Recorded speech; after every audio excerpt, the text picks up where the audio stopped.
So why tell budding entrepreneurs and other people that want to become you not to do the things that got you to the place where you are at now?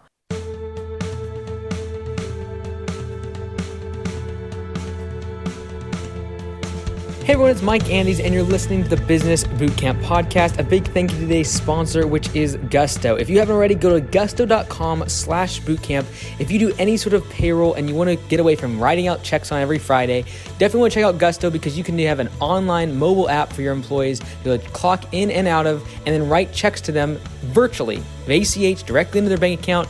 All automated. So check it out today. Go to gusto.com/bootcamp and try it out for free for 90 days. Today I'm talking about Grant Cardone going on to the Rich Dad, Poor Dad show with Robert and Kim Kiyosaki, and kind of having a bit of a clash and a differing of opinions on how to get started in real estate. So we're going to go play some clips of the interview, and you can go to the Rich Dad, Poor Dad channel, watch this podcast live and see the whole thing, but it's actually pretty condensed and pretty short because I actually feel that Robert cut this interview short due to the fact that Grant was trying to pitch his products and pitch his Cardone Capital, which basically buys massive pieces of real estate and then uses the investors that are accredited and non-accredited, people like you and me, to do anywhere from $1,000 to millions of dollars investing with him on these deals. And so the reason I feel like he actually cut this interview short is because he never actually let Grant close it out. He literally just came back from break and all of a sudden Cardone was gone. So let's go ahead and watch the first clip. You can watch the whole thing yourself, but I'm going to take a few parts out because I have a little bit of a perspective due to the fact that I've done both. I have owned real estate and I have 20 units of my own that I rent out. And then I also have invested with Grant Cardone. As a syndicator, that's what he is called a syndicator, and he makes fees. The way he makes money is he makes fees from the investors that buy in with him on these deals. So let's go ahead and play a couple clips here and hopefully add a little bit of context to what they're saying. And is there a balance, seeing that I've done a little bit of both?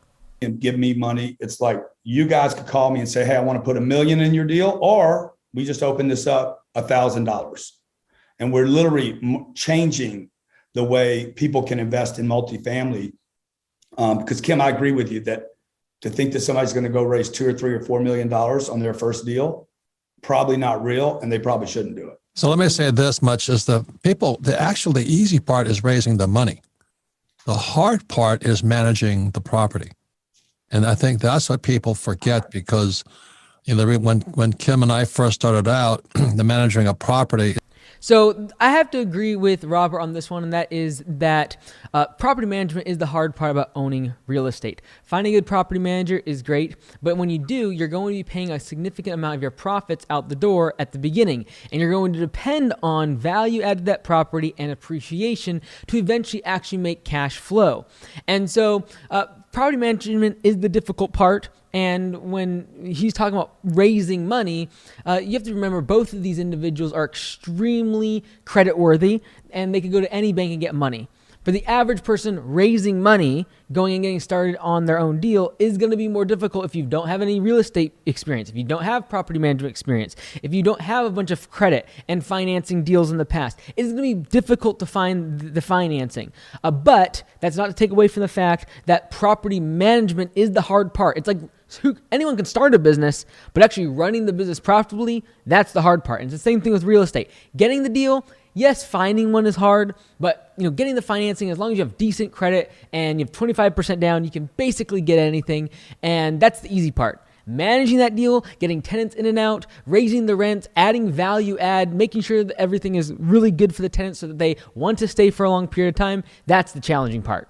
You're not going to get the deal. You're not going to get, in this market, you're not going to get the deal if you don't have the experience. Yeah, exactly. So like even in the 26 unit and 30 unit and 80 unit deals, you're going to pay a premium so heavy today to get that deal. This is so competitive now. There's so much money chasing this yield. No, that's Grant, hang on one second. I'm being very clear with people. I don't recommend that at all. If you cannot manage a property, you don't know the legals, the ins and outs, because you have a contract with your renter. And if you don't perform on your contract and also the renter tears your property up, so just say you can just go and buy a 150 unit apartment house, you can do that, but there's not many people. So this is kind of the first parts of the interview where things started to kind of go off the rails, and that is basically Robert calling Grant Cardone out, basically saying, hey, look, we're talking about starting with real estate. And so I think the distinction here that Grant was trying to make is like, hey, I'd rather you not go buy one piece of, one door. I'd rather just invest money with someone like myself who has all of the experience, has the ability to raise the capital and find the deal. But again, the thing that I don't like about Grant Cardone is the way that he pitches himself sometimes. I think actually what he does is great. The syndication is great. The deals he finds are great. I've learned a lot from him about real estate and sales. But I think one of the worst things he can do is hop on a channel like this that has more followers than him, has a massive following. He could potentially bring a lot of positive press to himself. But to hop on here and start shilling your product from the get-go, like just offer value. And if you offer value to someone and then you basically say, hey, here's all the things that I learned when I was getting started. And if I would have done anything differently, this is what I potentially would have done. I would have given money to a syndicator or bought into a bigger deal and partnered up with someone. That'd be different than right from the get-go basically saying, don't buy any real estate. Just throw your money in with someone like us. And here's why we're so great and we're so awesome because we can compete on this high level and find deals you can't find. I'm not a big fan of when it comes to selling or trying to convince anyone of anything of just starting off with, here's why you're wrong. Right? It's like me trying to sell Augusta Lawn Care a franchise and basically saying like, oh, well, it's just dumb to start your own business. Like, why would you start your own lawn care business? That's just stupid. Why would you start your own website and do your own marketing? Like, I don't do that. I create 98% of my content about actually doing your lawn care business and trying to help people. And there's going to be a group of people that then follow up and come and like, hey, I want to learn and get closer to this individual that can help me do this much more efficiently, much faster. I feel like that's the approach Cardone should take more often because he's actually a very great speaker, very motivational, but a lot of times his sales tactics of just jumping in and trying to tell someone they're wrong can be very offsetting. Yeah. So I just want to be clear that our message here, Grant, your message is probably different than ours, but to me is the management of the property and making it turn a profit is the hard part today. The raising the money is easy. There's a lot of financing for it. People are going to throw their money at you. Yeah. I don't know how I don't know that I'd say it's easy. We've raised $700 million. You still got to manage people, phone calls, like it's not. I mean, when you say it's easy, it's not easy. Like we do it with no ads, Robert. No, I haven't spent any. I think I spent $50,000 in ads. So again, here, it's a little bit funny that Grant Cardone, knowing the sales background that he has, would come onto a show like this. And right now, this conversation of basically bragging that you have $700 million that you raised is only really going after the host of the show, which is Robert. Why not simply present something valuable to the listeners? This is not helping me as a listener. This is not helping me knowing that he's raised this money and he's proving that he can raise a lot of money quickly and that's been hard. Like, what's the value of that to me as the listener? And whether you are creating a YouTube channel or writing a book or creating a podcast, always think about your listener first and create value for them, and don't try to go after, building yourself up. That's always going to lead to failure. And if you look at the comment section in the video, of this specific interview, you can see that it did not end well because of that approach, in my opinion. These big guys that we're competing with today, like if you can't move fast, you're not going to get the asset, as you know. Yeah, Grant, hang on. Not too many people are going to do what you do. Our audience wants to know how to get started right now. Okay. So please be respectful to our audience, okay? Any comments, or Kim? Well, I was matching. Oh, this was tough. This was rough. Right at the moment here, he cuts him off, says, hey, be respectful to our audience. Like literally, hey, be respectful to our audience that we're bringing you onto our show.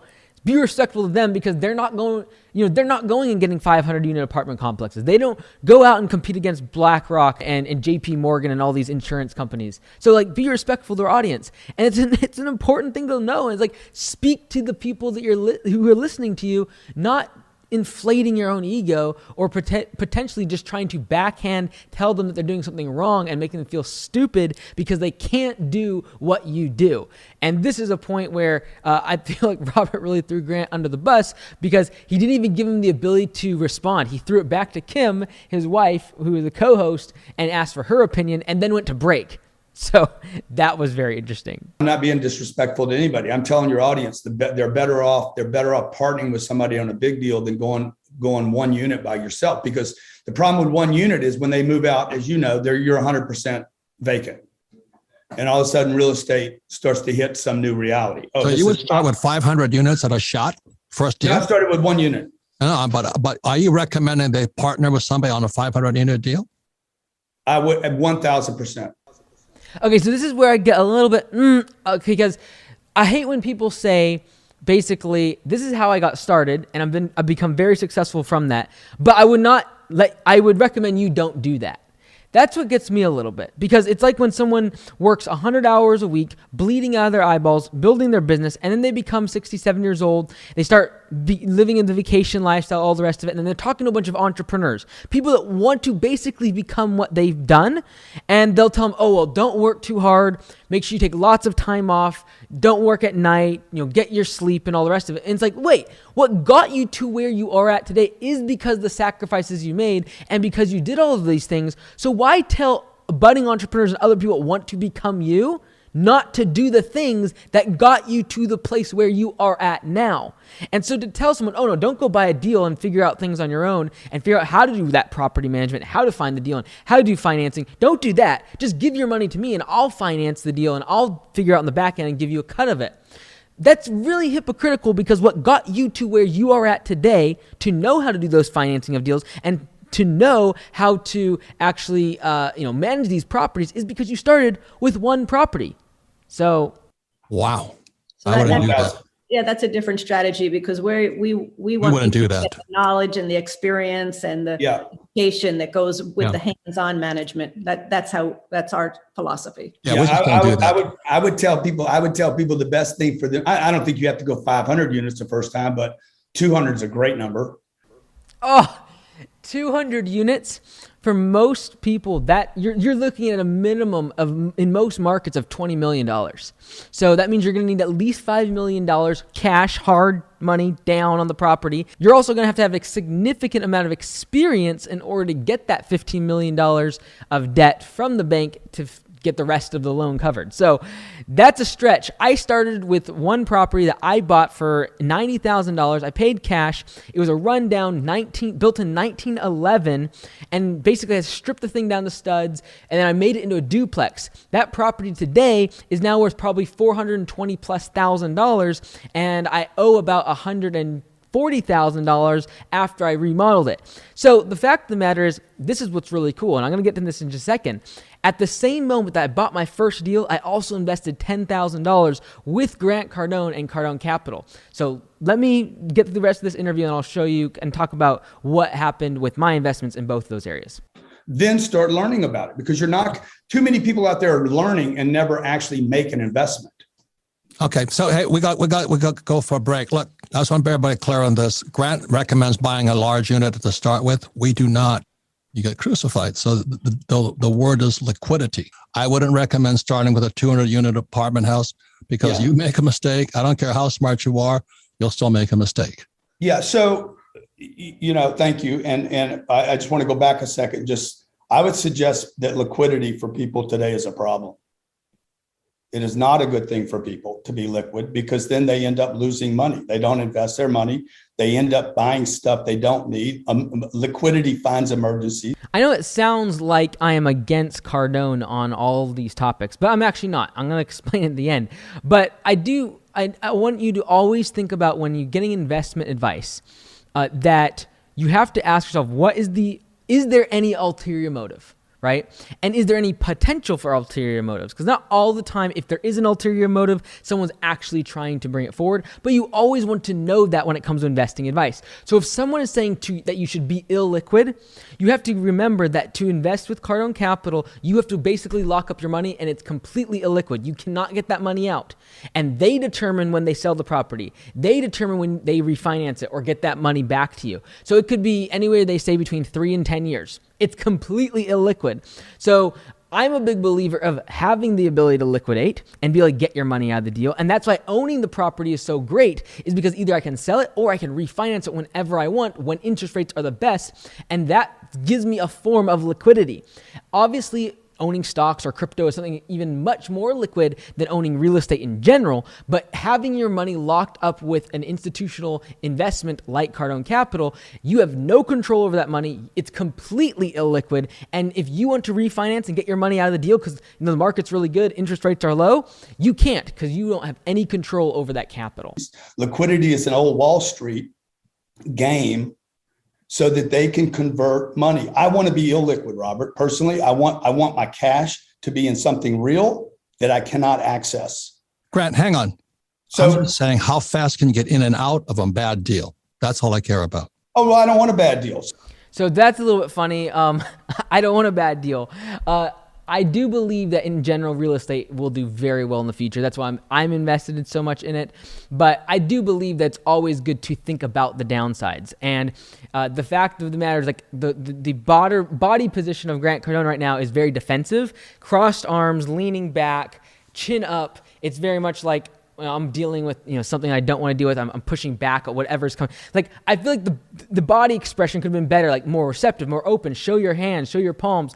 Just show that you're not trying to hide something, that you don't have ulterior motives if you don't. Now, for someone that makes a bunch of money, like an athlete or a musician or someone that has a bunch of businesses that are outside of real estate and they want to look to divest or invest in diversified assets and they don't want to get involved in the game of real estate, but they have a ton of cash, Cardone Capital is a great way to do that. Any sort of syndication, because you're able to get your money into real estate without having to figure everything out.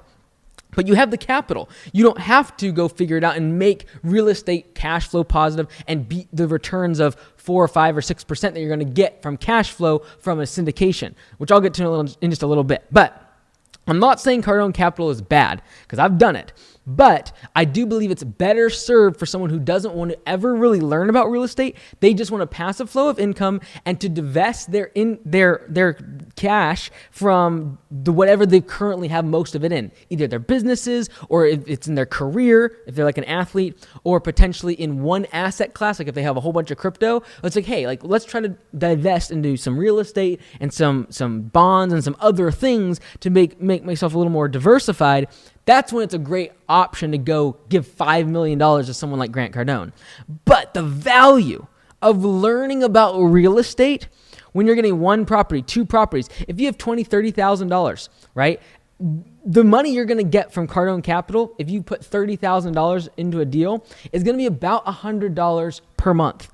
So the thing is, can I take that $30,000, go get an FHA loan, go get a duplex or a triplex or a fourplex with that $30,000, and then be able to get $300,000, $400,000, $500,000, and then get $300, $400, or $500 per month in cash flow, as well as all the other benefits of appreciation, and then also depreciation on your taxes, as well as, more importantly, the value of the learning and the knowledge that's gained by being a landlord and actually getting your hands dirty with the property management. Not a big deal if I'm making millions of dollars and just need money to passively make me some cash flow. Not a big deal if I have a bunch of other businesses and I don't really want to learn from the start about real estate. I just need to divest my money.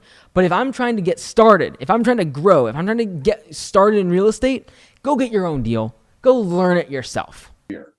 So are you right now fishing for investors? No, I close these deals with my cash, Robert. Okay. And then I open it up after it's closed to an investor base. We're open to non-accredited and accredited investors. 1,000 to our average non-accredited does about 25,000, but they can start at $1,000. Okay, so after this point, we don't actually see Grant Cardone again. They went to a break and he never came back. And this is the part where if you go back and listen to that little clip there, you'll hear Robert say, okay. Like basically he was realizing that, hey, you are here to basically just find investors. You're basically using this as a platform to get people to invest in your funds, and you're not really here to try to provide value to potentially new investors in the real estate market. Because out of the 200,000-300,000 people that will watch this interview, maybe a couple thousand of them will become a part of their syndication or invest in a fund like Grant Cardone's. tens of thousands, if not hundreds of thousands that will listen to this, will go buy their own deal and learn and go get a duplex and try to live in one unit and rent out the other so they can live for free. Like they don't have a mortgage because it's covered by the other tenant. Or maybe someone like myself who has 10, 15, 20 units that's trying to grow and divest their interest outside of just one business or one asset class. That's where the listener, that is where the audience is at. And when you're trying to speak to anybody and trying to create content, trying to create a brand, in my opinion, and obviously Grant Cardone is extremely successful and has done very well for himself, but in my opinion, he failed on this interview to connect with the audience and provide value. If you provide value, people will line up to do business with you. People will want to give you money if they look to you as a resource and look to you as someone that provides great content to them for free. And that's what this could have been. Welcome back, Robert Kiyosaki, the Rich Dad Radio Show, the good news and bad news about money. Once again, listen to the Rich Dad Radio program anytime, anywhere on iTunes, Android, and YouTube. And all of our programs are archived at richdadradio.com. We archive them because we're a purely educational company. We do not raise money. We don't sell anything. Oh, Robert comes right back after dropping Cardone off of the call and basically says, we don't sell anything and we don't raise money. We're not looking for your money, basically. Yeah, which is partly true because they don't do syndications, but there's plenty of stuff that Rich Dad Poor Dad sells, from books to trainings to courses to they sell a board game and master classes and a whole bunch of other stuff. So not necessarily true, but he was really taking a hard jab once Grant Cardone wasn't on this call. And again, I want to thank Grant Cardone. The message here is that everybody has a different formula. As my Rich Dad always said, there's a million ways to financial heaven and a billion ways to financial hell. So I think this is true. There's absolutely money to be made in massive deals. I actually believe that it's much better from economies of scale to get a larger property. And that's what I've done over the past couple years is I started with that one property, turned it into a duplex. Then I went and got 3 more units that were all duplexes, so 6 more units. Then I went and got a bigger duplex. Then I got a 10-unit property to get up to the full 20. So as I'm looking for deals now, I don't think I'll ever get a single family house. I don't even think I'll get a duplex and maybe not even a fourplex. Like I'm looking for 10, 20, 30 unit deals now because I've slowly grown and I've gotten the confidence, I've got the financing skills, and I've got the property management skills to be able to get those deals now myself. It's the best game in the world, but you have to decide, do you want to be good at it? Or do I just want to give real estate, my money, to somebody like Grant Cardone? And that's the big difference here. So all in all, I think both of them have a great point. I feel like Grant Cardone, actually, most of the money that goes into his funds and some of his best people who fund all of these deals for him are the people that give him millions of dollars, not the person that gives him 1,000 or 2,000 and then wants like reports. And if you look at, actually, there's been lawsuits to Grant Cardone's Cardone Capital where they raise this money, and a lot of it's not from the institutional investors or accredited investors or people that are giving him millions of dollars. It's actually people giving him very little. The unaccredited investors are the ones being a big pain in his butt, but he does it. And what he says is he wants to give the opportunity to everybody. And that's great. That's awesome. So I bought into this unaccredited investor fund about 4 or 5 years ago. And I don't think it was a bad deal. I get about 4% to 5%. No, it's 4% per year. So I get $33.33 every month, and I put $10,000 in. All right, so if you run the math on that, I make about 4% in interest or 4% return on my money every single year. And then at the end of between 3 to 10 years, they're going to sell that property and I'm going to get my money back and then hopefully some return on that money. But this is where I have to say, like, hey, from a cash flow standpoint, it's not that great because 4% isn't even staying up with inflation. But then it's like, well, what if I would have put that money into stocks and I got an average return of 10%? Well, it'd be better. But there's more risk and then money goes up and money goes down. I'm more liquid. That's a positive. But then the negatives is that with stocks, I could lose all of my money. Whereas within real estate, theoretically, unless something crazy happens, I should be able to get this money back from Cardone eventually. But I have absolutely no control over it. And that's the biggest thing. When it comes to who's right and who's wrong, in my opinion, it actually comes down to control. If you are looking for a passive investment that you do not need the money back, you don't want the money back, you want to be illiquid, like Grant was talking about, and you're not looking for the next 30 years of depreciation on your taxes. You only want it for 5-10 years, and then you'll get your money back. If that's what you're looking at, you're looking to just divest your money, Cardone Capital is a great way to do it. You're going to get usually 4 to 5, maybe 6% if you're a accredited investor back every single month in terms of your return. And then you'll eventually, once they sell or refinance the property, get your money back. You're going to have other fees that are going to come out of that, though, when the property sells, because that's where the syndicator makes a lot of their fees, is on the acquisition and on the sale of the property. So that's how Cardone Capital, funds his jet and thousands of people that have to take care of these properties and all of his team. And that's not a bad thing. I don't think it's bad. I don't think Cardone's doing anything wrong. I think there's definitely value there. But for most of us that were watching this show and most people watching this video, it's better, in my opinion, to go get started, and make some mistakes. I don't think it's bad to make a couple of mistakes on your first property. The bottom line is the property that I bought for $90,000 has gone from $90,000 in value up to well over $420,000 in value in about 4 or 5 years. In that same time, the $10,000 that I gave Grant has made me about $1,600 in cash, and it's still locked up, and one day, hopefully, I get it back. But in terms of the principal, the $10,000 that I invested, it's completely locked up. I don't have any access to it. Whereas the money that I originally invested into the property that I own, I was able to refinance, get that money out, and then go use it to buy a gym. Like, that is how you compound wealth, is have control over your assets so that you're able to have the multiplicative advantage that real estate brings. And this is something that Cardone talks about all the time. The beautiful thing about real estate is I can put $1 down and get $4 worth of buying power. If I put 25% down on property, I get 100%, 4 times that in terms of leverage. And so that's how you build wealth, is through leverage. Whereas if I put $10,000 into his fund, yes, he gets the leverage to go buy $40,000 worth of real estate.